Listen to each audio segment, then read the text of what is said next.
नमस्कार दोस्तों, स्वागत है आप सभी का एक बार फिर से राजू सर के नाम से इस यूट्यूब चैनल के अंदर एमसीक्यू वीडियो की स्टडी के अंदर एक और नया एमसीक्यू वीडियो हम लेके आए हैं। SSC CRPF Vyapam ESIC exam के पॉइंट ऑफ व्यू में कुछ इंपॉर्टेंट एमसीक्यू जिनको सॉल्व करने वाले हम विद रैशनल। आप लोगों से गुजारिश, फटाफट से वीडियो को लाइक कर दीजिए, वीडियो को शेयर कर दीजिए, चैनल को अभी तक आपने सब्सक्राइब नहीं किया तो सब्सक्राइब जरूर कर दीजिए। यहाँ पे हम डेली एमसीक्यू सॉल्व करते हैं जिसके अंदर हम कुछ इंपॉर्टेंट एमसीक्यू जिनको विद रैशनल हम सॉल्व करने वाले हैं। बहुत जल्दी मैं आप लोगों को इन्फॉर्म कर देता हूं कि ये जो एमसीक्यू सेशन है इनकी लेंथ को हम बढ़ाने वाले हैं, नंबर ऑफ क्वेश्चंस बढ़ाने वाले हैं।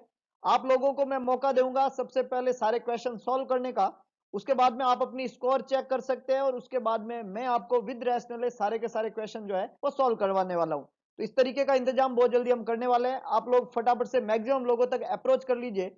शुरुआत करते हैं एक बेहतरीन एमसीक्यू सेशन की। आज के इस एमसीक्यू सेशन का सबसे पहला एमसीक्यू आप लोगों के सामने ये रहा।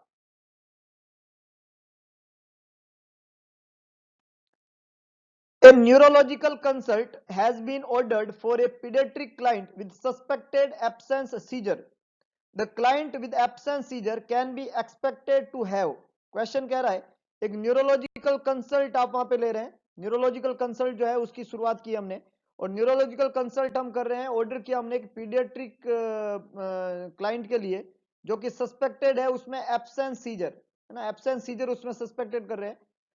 जो क्लाइंट एब्सेंस सीजर का मरीज है उसमें क्या चीज आप एक्सपेक्ट करते हैं एज ए नर्स, आप क्या एक्सपेक्ट करते हैं कि एब्सेंस सीजर वाले मरीज में क्या होगा।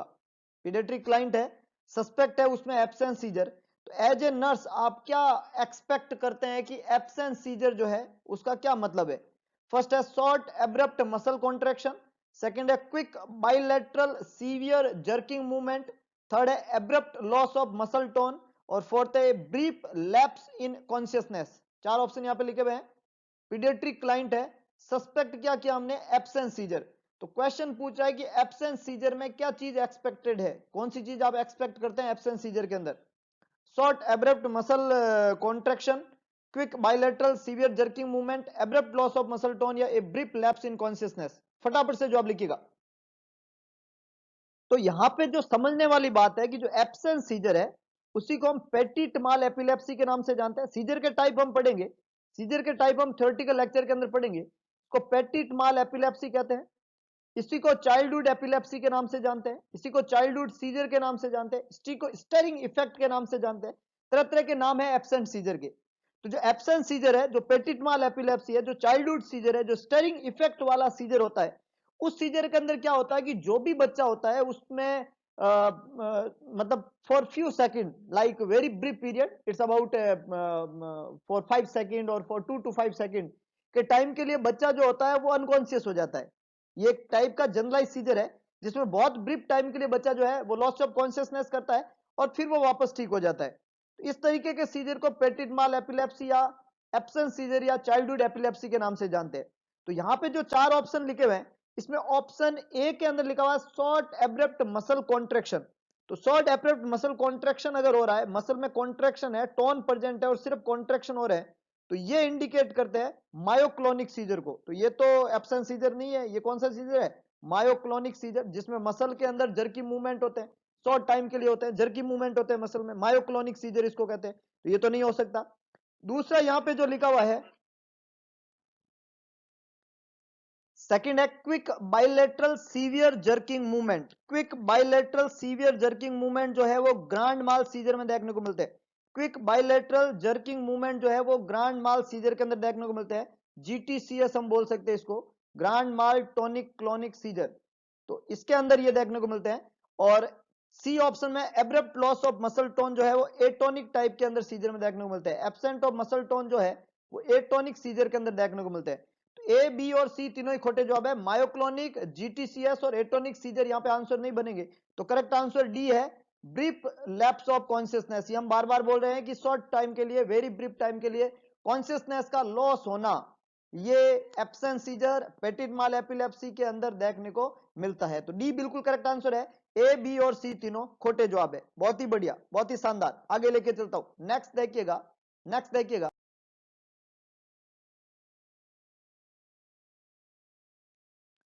A client with schizoaffective disorder is exhibiting Parkinsonian symptom, psycho affective, psycho word for साइकोसिस, affect word for mood and affect disorder. तो साइकोसिस और मूड अफेक्ट डिसऑर्डर दोनों का मिक्स रूप है। पार्किंसोनियन सिम्टम मरीज शो कर रहा है, वहां पे कौन सी दवाई जो है वो रेस्पॉन्सिबल है पार्किंसन सिम्टम के डेवलप होने के लिए। अब यहां पे देखो दो बातें आपको क्लियर करनी पड़ेगी। पहली इंपॉर्टेंट बात तो है कि साइजो अफेक्टिव क्या होता है, तो सिजोफ्रेनिया एक बीमारी है साइकोसिस की, और दूसरा अफेक्टिव डिसऑर्डर, अफेक्ट है मूड अफेक्ट डिसऑर्डर होता है मैनिया और डिप्रेशन। दो कंडीशन होती है इंपॉर्टेंट, एक होता है डिप्रेशन, दूसरा होता है मैनिया। इनका मिक्स रूप जो होता है वो अफेक्ट डिसऑर्डर में आता है। तो साइकोसिस और डिप्रेशन मैनिक सिजोफ्रेनिक, इसका मिक्स रूप साइजो अफेक्टिव डिसऑर्डर होता है। मरीज एग्जिबिट करता है पार्किंसोनियन सिंड्रोम।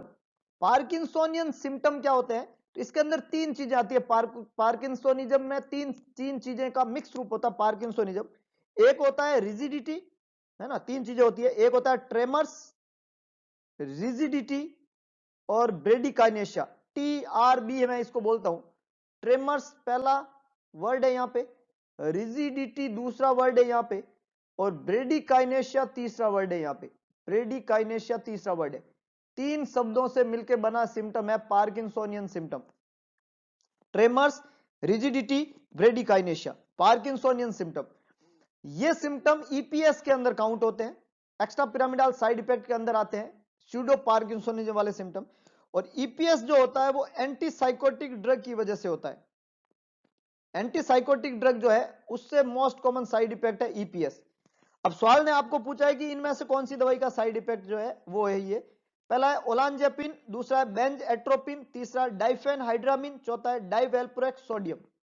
चार जो दवाई दी हुई है, इन दवाई में जो एंटीसाइकोटिक मेडिकेशन जो है वो एक दवाई है। बहुत बढ़िया बहुत बढ़िया, इट्स ओलांजेपिन, ए बिल्कुल करेक्ट आंसर है। ओलिएंज 2.5 और 5 मिलीग्राम इस स्ट्रेंथ में ये अवेलेबल होती है मार्केट में। और इस दवाई का मोस्ट कॉमन साइड इफेक्ट है ईपीएस, और जिसके अंदर आएगा पार्किंसोनियन सिंड्रोम। तो ये यहां पे आंसर करेक्ट बनेगा। ऑप्शन बी और सी जो है वो इनकरेक्ट है, क्योंकि ये दोनों दवाई हैं पार्किंसोनियन सिम्टम को रिवर्ट करने के लिए काम में ली जाती है। बेंजाट्रोपिन और डाइफेनहाइड्रामिन जो है पार्किंसोनियन सिम्टम जो डेवलप हुए हैं उन सिम्टम को रिवर्ट करने की दवाई होती है दोनों की दोनों। और डाइवेल्प्रोएक्स सोडियम जो है वो एक एंटी कन्वर्जेंट ड्रग है। डाइवेल्प्रोएक्स सोडियम एक एंटी कन्वर्जेंट ड्रग है, मूड को स्टेबल करने के लिए काम में ली जाती है। इसका इलाज पार्किंसन सिम्टम डेवलप नहीं करती है, उसके साथ में एसोसिएटेड नहीं है। तो बी, सी और डी तीनों खोटे जवाब है। ए बिल्कुल करेक्ट आंसर है, ओलांजेपिन से होगा पार्किंसोनिज्म। बेंजाट्रोपिन और डाइफेनहाइड्रामिन इसके इलाज में काम में लेते हैं। डाइवेल्प्रोएक्स एक एंटी कन्वर्जेंट ड्रग है।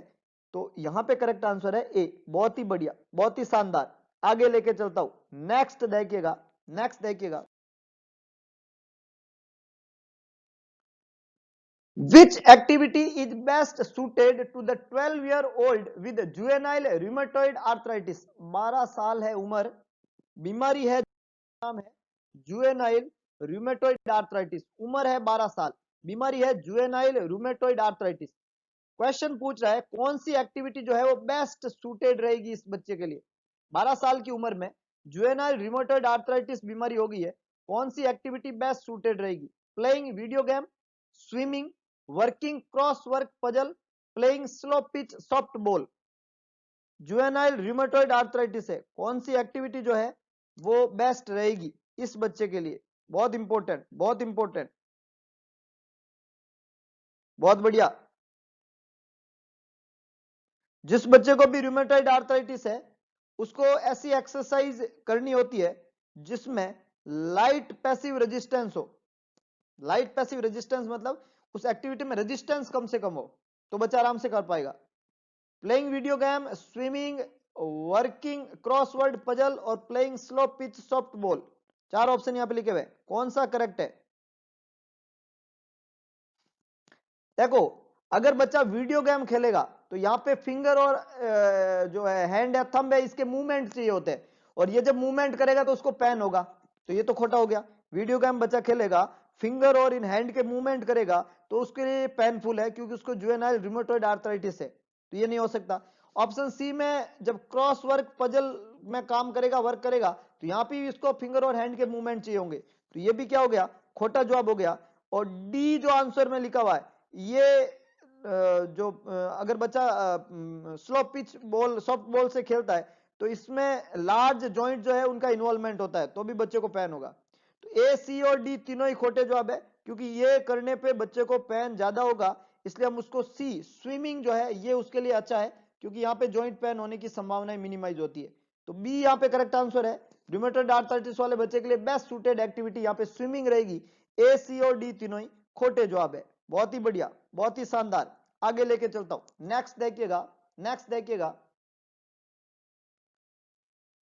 The glycosylate hemoglobin of a 40-year-old client with diabetes mellitus is 2.5%. The nurse understand that glycosylate hemoglobin जो है HbA1c को बोलते हैं। हीमोग्लोबिन A1c का दूसरा नाम है ग्लाइकोसाइलेट हीमोग्लोबिन। इसकी वैल्यू 2.5% है। 40 साल की उम्र में 2.5% HbA1c किसी क्लाइंट का है, HbA1c किसी क्लाइंट का है, तो एज ए नर्स आप क्या करेंगे? The client can have a higher calorie diet, the client has good control of her diabetes, the client require adjustment in her insulin dose, the client has poor control of her diabetes. Which is the correct one? अगर आपको normal value पता हो haemoglobin A1c की, normal value जो है वो 2.5% से लेके 5.9%। नॉर्मल वैल्यू हीमोग्लोबिन A1c की कितनी होती है? 2.5 से लेके 5.9% तक इसकी नॉर्मल वैल्यू होती है हीमोग्लोबिन A1c की। अब जब ये वैल्यू अगर नॉर्मल है तो इस नॉर्मल वैल्यू के आधार पे अब आप ये बताइए कि क्या यहाँ पे सबसे सही तरीका रहेगा? क्या समझ गए आप? जब 40 ईयर की एज में 2.5% है तो क्या आप वैल्यू समझ गए? फटाफट से जवाब लिखिएगा। बहुत बढ़िया, बिल्कुल। तो अगर 2.5 है और ये नॉर्मल वैल्यू है तो इस क्लाइंट का जो शुगर का स्टेटस है वो गुड कंट्रोल के अंदर है, उसकी डायबिटीज बहुत अच्छी कंट्रोल है। बी यहाँ पे बिल्कुल करेक्ट आंसर जाएगा। The client has good control of her diabetes, कोई पंगा नहीं है, बहुत अच्छा कंट्रोल है, ये हम यहाँ पे बोलेंगे। तो बी यहाँ पे बिल्कुल करेक्ट आंसर है। ए जो है हायर कैलोरी डाइट जो है वो नहीं है, ये खोटा जवाब है, ये बिल्कुल भी नहीं है। और सी आंसर जो है इंसुलिन डोज को एडजस्ट करने की कोई जरूरत नहीं है। और डी ऑप्शन खोटा है कि पुअर कंट्रोल है, पुअर कंट्रोल नहीं है, गुड कंट्रोल है, क्योंकि A1c लोअर साइड के अंदर है तो इसकी कोई जरूरत नहीं है। तो बी यहाँ पे करेक्ट आंसर है। ए, सी और डी तीनों ही खोटे जवाब है। बहुत ही बढ़िया, बहुत ही शानदार। आगे लेके चलता हूं, नेक्स्ट देखिएगा, नेक्स्ट देखिएगा।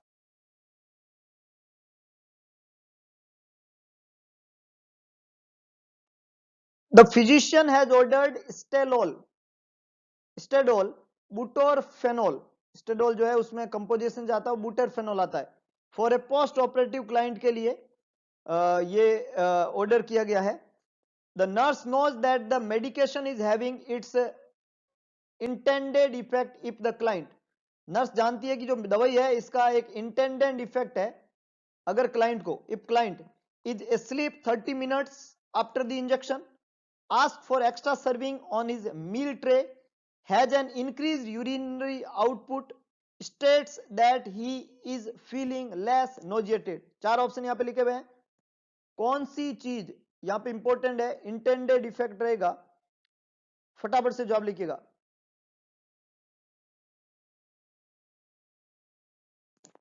फटाफट से जवाब लिखिएगा।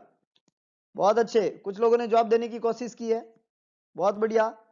स्टेडोल दवाई का इफेक्ट, स्टेडोल बुटोरफिनोल दवाई का नाम है। पोस्ट ऑपरेटिव क्लाइंट को बुटोरफिनोल क्यों देते हैं? दवाई का क्या इफेक्ट होता है, इतना सा बताना है। पोस्ट ऑपरेटिव कंडीशन में मरीज को होता है पेन, उस पेन के परसेप्शन को कम करने के लिए हम मरीज में स्लीप इंड्यूस करते हैं, है ना।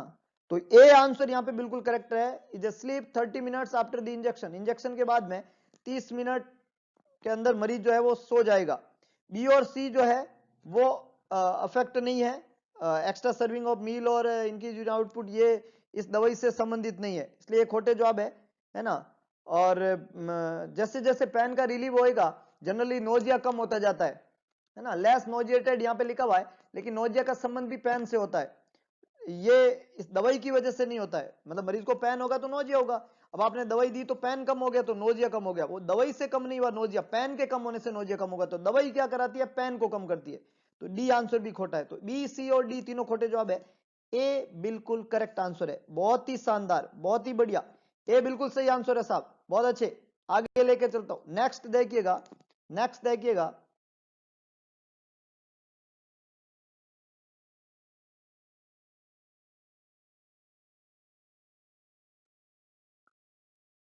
The mother of a child with cystic fibrosis tells the nurse that her child makes a snoring sound when breathing. The nurse is aware that many children with cystic fibrosis have. Mother जिसका बच्चे को क्या हो चुका है, cystic fibrosis, autosomal recessive disorder, exocrine gland का disorder, सारे secretions thick हो जाते हैं इंस्टेड ऑफ थिन, और उस बच्चे में स्नोरिंग साउंड प्रोड्यूस हो रहा है जब वो ब्रीदिंग कर रहा है।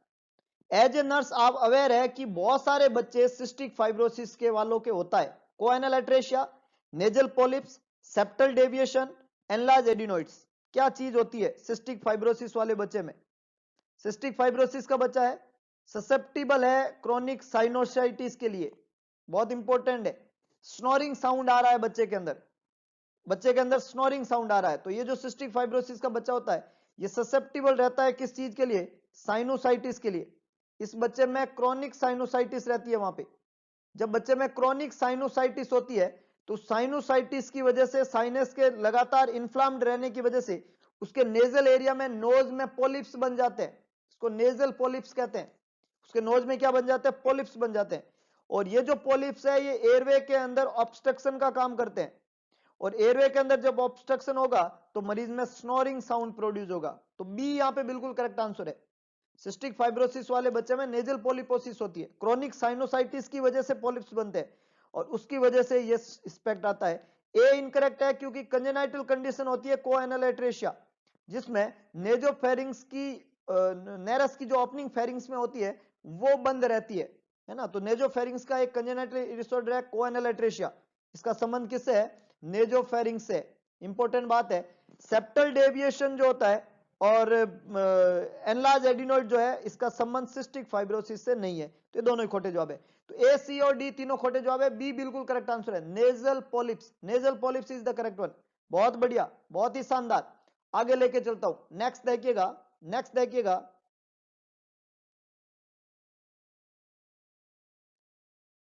A client is hospitalized with hepatitis A.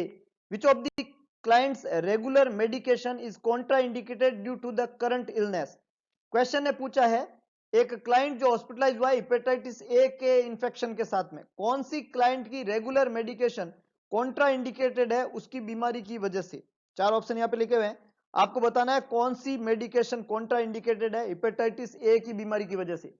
फटाफट से इसका जवाब दीजिएगा, और एक काम फटाफट से जरूर कर दीजिएगा, novel nursing institute NNI, NNI novel nursing institute जो कि जो है डॉक्टर एमडी सर के द्वारा संचालित ये इंस्टीट्यूट जो है नया इंस्टीट्यूट, स्टार्टिंग फेज, जल्दी से अपने आप को रजिस्टर्ड कर दीजिए ताकि जो है आपको बाद में प्रॉब्लम ना हो ऑफलाइन क्लास अटेंड करने में। ऑफलाइन और ऑनलाइन दोनों तरह की सुविधा वहां पे रहेगी, ऑनलाइन क्लास भी आप अटेंड कर सकते हैं, ऑफलाइन वाला मजा ऑनलाइन में मिलेगा आपको, घर बैठे आप अटेंड कर सकते हैं। और ऑफलाइन के लिए ऑनलाइन के लिए दोनों ही चीजों के लिए रजिस्ट्रेशन अपना कंफर्म जरूर करें। आगे का प्रोसेस जो है वो पूरा आपको एक्सप्लेन करते रहा जाएगा कंटिन्यू, तो आप बस जुड़े हुए रहिए और कंटिन्यू कीजिए इस बेहतरीन सेशन को।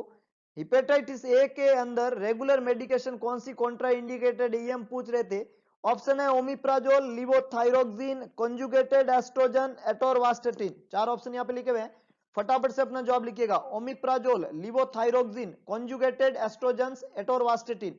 कौन सी दवाई हेपेटाइटिस ए का जो मरीज है उसके अंदर कौन सी दवाई जो है वो यहाँ पे आपकी कॉन्ट्रा इंडिकेटेड रहेगी। क्वेश्चन में पूछा है Contra indicated hepatitis a regular medication जिसका कॉन्ट्रा इंडिकेशन है। बहुत बढ़िया, याद रखिएगा, कंसेप्ट लेके जाइएगा। जो भी दवाई लिपिड लोवरिंग होती है वो एक्टिव लिवर डिजीज में कॉन्ट्रा इंडिकेटेड रहती है। चार दवाइयों में एटोरवास्टेटिन, डी यहाँ पे लिपिड लोवरिंग मेडिकेशन है, लिपिड लोवरिंग मेडिकेशन। और जो लिपिड लोवरिंग मेडिकेशन होती है वो कॉन्ट्रा इंडिकेटेड रहती है मना रहती है लीवर डिजीज के अंदर। ऑप्शन ए, बी और सी तीनों ही इनकरेक्ट है, क्योंकि लीवर एक्टिव लीवर डिजीज के अंदर ओमिप्राजोल, लिवोथायरोक्सिन और एस्ट्रोजन कॉन्ट्राइंडिकेटेड नहीं है, तो तीनों दिए जा सकते हैं। एटोरवास्टेटिन वहां पे नहीं देना होता है, एटोरवास्टेटिन वहां पे नहीं देना होता है। बहुत ही बढ़िया, बहुत ही शानदार। आगे लेके चलता हूं, नेक्स्ट देखिएगा, नेक्स्ट देखिएगा।